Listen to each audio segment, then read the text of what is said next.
We'd like to welcome each and every individual to Voices of Integrity podcast for marriages. And today's going to be kind of an open session where we'll talk about things that are on our listeners' needs here. And so, Rosanna, you had a topic that, you've heard from listeners and others that you'd like to cover. What was that? What should husbands do as far as in the relationship, and how can the wives support them to do what they should be doing? Okay. Good. Melissa, what is it that you wanted to accomplish? How to become less of a consumer and more of a producer. Gotcha. And what does that mean? Sometimes I think I take more energy out of people than I do put into them. And where did the concept of being a producer versus a consumer come from? A marriage that is similarly personality-wise, that makes me realize that maybe I have more flaws than I think I do. Gotcha. Rosanna, do you know where Melissa originally got the concept of being a producer versus a consumer? As she was growing up as a child, we would drill that into them. And how did we do that? We talked to them when they were little, telling them that producers got good consequences, and those that were not producing got bad consequences. So yeah, from a very young age, many of our kids, before they could speak, a child can clearly. So multiple of our kids, I said, do you want to be a producer or a consumer? And they're like, deucer, dad, deucer. They couldn't even say producer. So that's what, 2 years old. So yeah, teaching children to be producers or consumers conceptually is not that hard, and children understand it. It's very simple. When you walk into a room, is the room more clean when you leave than when you walk in? By and large, children are born consumers. Well, no, they're born consumers. That is what they're born. They're born to consume. And so parents have to teach the kids how to go ahead and be producers. This is not something that's normal. It's not natural. Some children have it, learn it easier than others. So I'm not saying, but every child, because we're selfish as human beings. We just are. We are selfish as human beings. And so the concept is, I need to give more energy, more everything back than what is given to me. And so, does anyone know probably the number one reason why a human being needs to be more of a producer than a consumer? The number one benefit that comes from being a producer, does anyone know what that is? It's for their own benefit, where they have confidence. They have confidence. That's exactly right. Because it will make them feel good. It'll make them feel good, not at a superficial level. Drinking makes you feel good. Weed makes you feel good. A whole bunch of stuff makes you feel good in the moment. But when you produce more than you consume, then you feel good at a deep, deep, deep level. My youngest son and I were talking, this week, and he said, Dad, I wish I had as much confidence as you do. I said, oh, Tim, that's easy. That's not hard at all. Just produce like a wild man. Just produce. And if you're producing, one is the likelihood of other people tearing you down is lower, unless they're jealous. Then they will. If you get to be such a high producer, then you'll have people jealous and they're tearing you down to everybody else. They won't tear you down to yourself. You know, you're the alpha. You're the alpha female. You're the alpha male. You are the top because you produce just so much. So production produces confidence. If somebody's depressed, if somebody's lacks confidence, if somebody has high ego, if they're whining and complaining. I mean, my parents knew this, especially my mom. Man, she knew this like crazy. If we complained as kids, we worked. Now, I don't know how you get somebody to work twice as hard, you know, as they're already working. But we always had to work. But if you complained, you had to work even harder. And so, because you're not feeling good about yourself, I'm bored, then work. Angry, work. My parents, it was pretty, especially my mom, and I adore her to this day. Like, it's insane how much I respect that woman and how much she forged steel into my, like, yeah. But, you know, if my wife isn't happy and my kids aren't happy and, you know, sons and daughters-in-laws aren't happy and nobody is happy, I'm seeking to do the right thing, the best thing, the right thing, which is not making me happy. It's not about my feelings. And it's not about that. Often when you're doing the right thing, people are not going to be happy with you. They just won't be. But so when you produce more than you consume, you're going to be, you know, generally, and I'm not making it 100% of the time with 100% of people. I'm not saying that. I'm saying as a general rule, that when you produce massive amounts. Now, what if you produce and people take advantage of you? That'd be a good question. So the amiable personality, if you chose, you know, the ball and or conflict is most painful, you produce because you like to please people. People will tend to take advantage of you. And I didn't find this out until like a year ago. But the reason people take advantage of you as an amiable is you're taking advantage of people. You're using your emotional leverage where you're being nice to people and then you get them to do things for you. And over time, it builds resentment in you because they're taking advantage of you. And it builds resentment in other people because you're taking advantage of them. And so if you're a driver personality, you like to produce like tasks. So you don't like to be around people, probably. I love people, and I'm a driver analytic. So I love people. I just don't like them. I don't like being around people. And probably the number one thing I don't like to be around people is when they're shallow, or even worse, they're entitled. You know, it's the quantum feeling model. They're entitled, they're self-righteous, and they're victims. And so if you're married or in any relationship, if you think that if you think that that somebody's taking advantage of you where you're producing and people are not appreciative, you need to have a conversation, an honest adult conversation. Every one of the 4 personalities are selfish. There's a concept called selfless selfishness. Maybe it's around, it'll be posted here. Talk to your mentor. So definitely register, for the group, and then you'll be assigned a mentor. And so here, just register for the group, and then you'll be assigned a mentor. And then ask them for for that white paper, selfless selfishness. So it's learning to be selfish in a selfless way, or learning to be, so self-righteousness comes from you doing a lot of good, but you're doing it for the wrong motives. You're doing it to look good or feel good or something. So you can become self-righteous.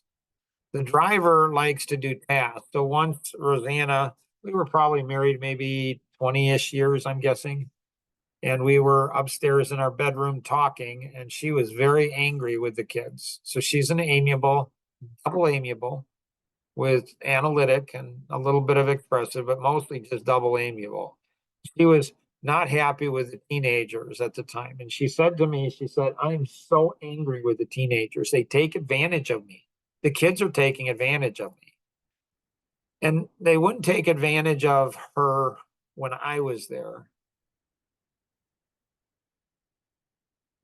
because that's what good husbands do, is they make sure their wives are, you're a wingman. You don't allow your kids or other people to take advantage of your wife. You just don't. Now, great husbands, which I obviously wasn't at the time and still might not be, great husbands teach their wives how to not allow people to take advantage of them. I tried to do it. I wouldn't say it worked real good at that point, but I said to Roseanne, I said, well, honey, you know whose issue this is, right? She's like sprinkles up her eyes at me. What do you mean? I'm like the kids don't take advantage of you when I'm around. She's like, yeah, so I'm like, well, honey, they're not taking advantage of you when I'm around, but they're taking advantage of you when I'm not around. Then that would seem to say that that issue is on you. She was not a happy camper about that. She was not. She was not happy. She's like, what do you mean? I'm like, well, why are you serving the children? Why do you do all the things you do as a mom? She's like, because I love them. I'm like, well, I'm not saying that's not true.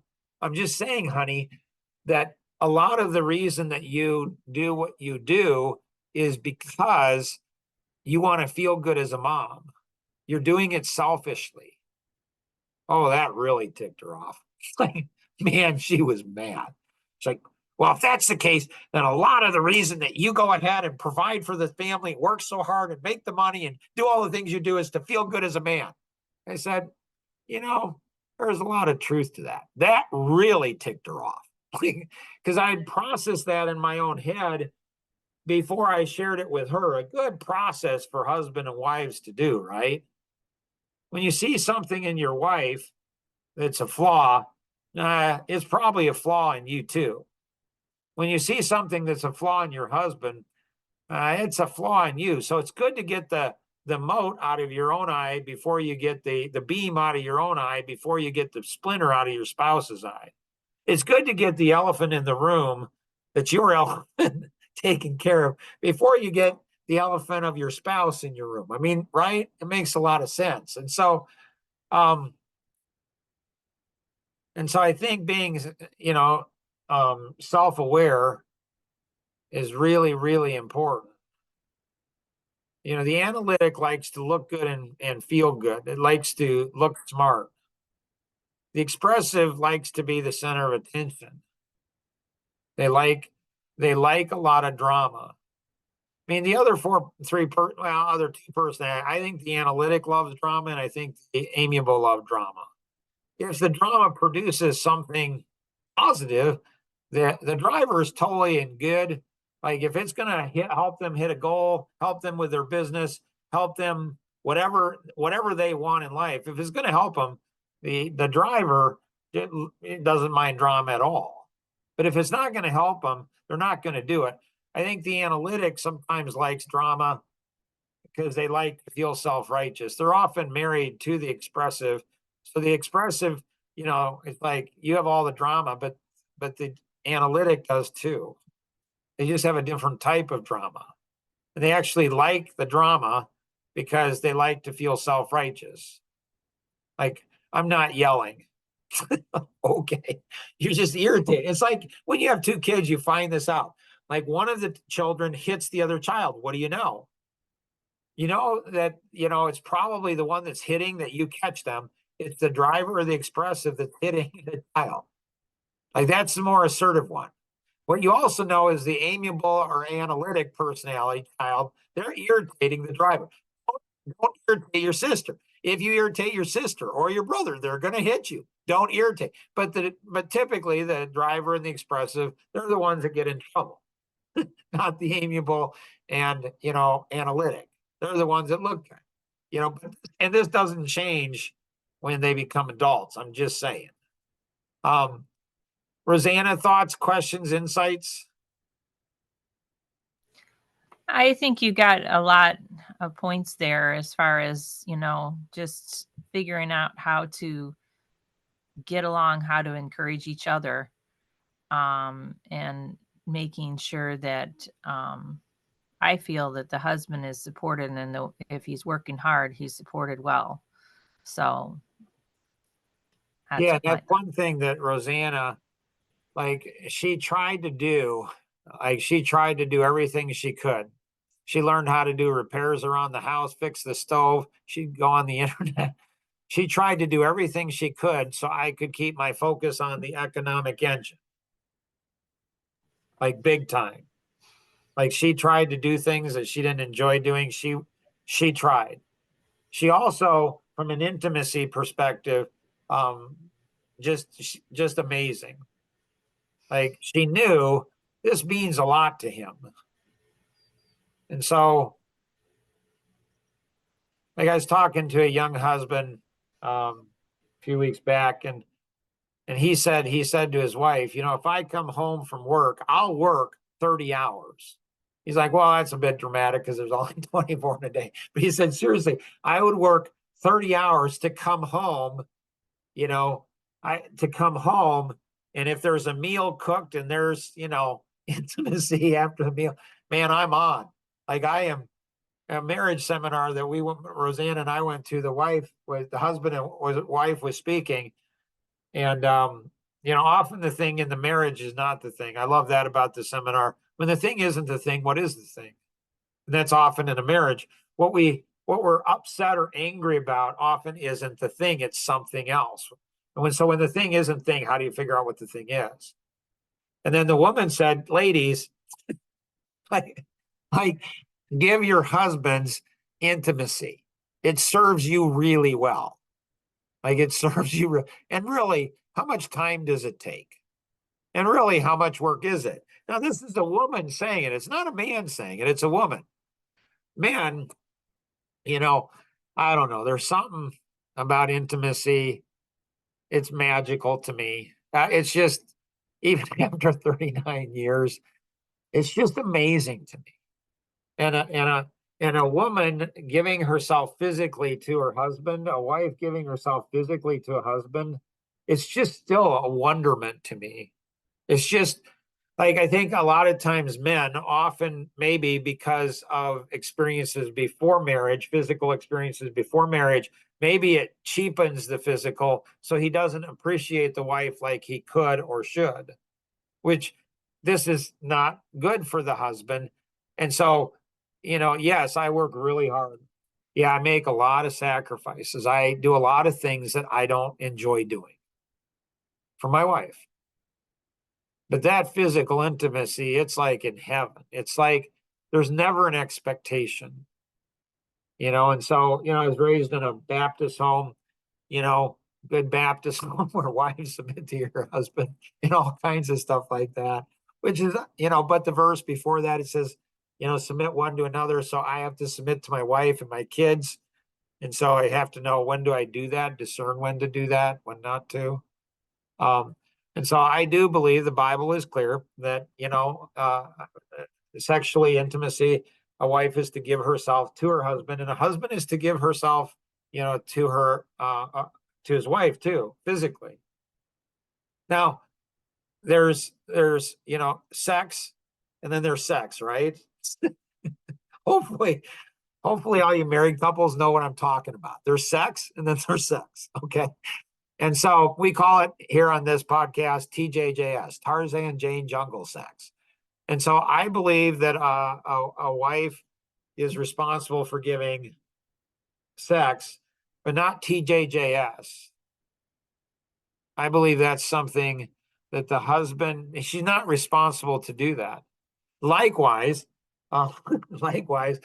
I think a husband's responsible to give his wife, sex, but not TJJS. I don't think that's a responsibility. I think that's a mutual responsibility, and that's when you're both in flow. And it's like, it's crazy. Like you just want to please each other physically so much that it's like it's like a heavenly experience on earth. And so, wives, you do that for your husband. You get creative, you work. And husbands, you don't understand, you do not understand. We'll have one session just on TJJS, and I can go into more details on the science behind it, guys. If your wife is not giving you TJJS and you want it, I can teach you. I can show you. I mean, I don't know what it's like to be a woman and go ahead and try to get it if you're not being fulfilled sexually as a woman. That's, I think, a little harder, like for me to relate to. Like it's like, and so maybe you have to teach your husbands, wives, if they're inundated with children, if there's a bunch of stress, if there's conflict, if you have to, if you want TJJS, guys, you have got to be aware of what's going on probably the whole week, definitely the whole day.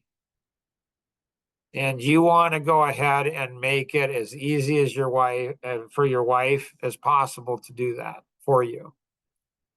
Wives, if you want TJJS, then a husband also. There's not a lot of talk about husbands and how hard it is in the marketplace. Like just the stuff that goes on at work and the stuff that it's just hard. So men, that can affect them a lot. Melissa, questions or thoughts that you have? No, I don't think so. So did that answer your question about production versus consumption? Ish. Okay. So where do you think you'd like maybe a little bit more on that? That's a good question. I'm not sure. So what I would do is my mom, she was referring sexually after I got married, maybe a year after I got married. She said, Mark, and I wasn't talking about it. I don't know. It was just really cool. Maybe it was before I don't know. So anyway, she told me she at a very young age, 20-ish. And she said, Mark, if you enjoy something sexually, you have to tell your wife that. I'm like, okay. That's not just for sex. So what causes one personality pain will give another personality pleasure, not just physically, but emotionally, mentally. And so production, my love language is going to be acts of service. Why? Because I don't want people to give me words. I don't need words. I need people that do things. And so if you ask your husband or your wife, like, I want to produce more than I'm consuming, how can I do that? How can I do that? This is not just about serving your spouse. It's also about learning to get what you want or what you need. If you're not getting what you need, it's probably a communications issue. You're not communicating all that well to your husband or wife, and they're not listening, which is, again, a communication issue. It's not all you. Like, you could increase your ability to communicate probably 300%, and your spouse still may not get it. That's why these podcasts. And so if you're in a situation where you're not communicating, you're not getting through, you're not getting something you want in your marriage, bring it to this podcast, because we can look at your personality. We can look at your spouse's personality, and we can go ahead and most likely help you to learn how to communicate, not just in their love language, but at the very core and essence of who that person was created to be. So again, definitely make sure that you register for the group through the Life GPS. You'll be introduced to a mentor. And then at some point you'll have two buddies. And with the four of you in the podcast together, you will have conversations and actually apply it, and it's really cool. If you have any questions, connect with the individual who invited you to participate in today's session, or you can call toll free 888-230-2300, outside the US 630-393-9909. And always remember, we can accomplish so much more together than we ever could on our own. Have an amazing day. Bye-bye.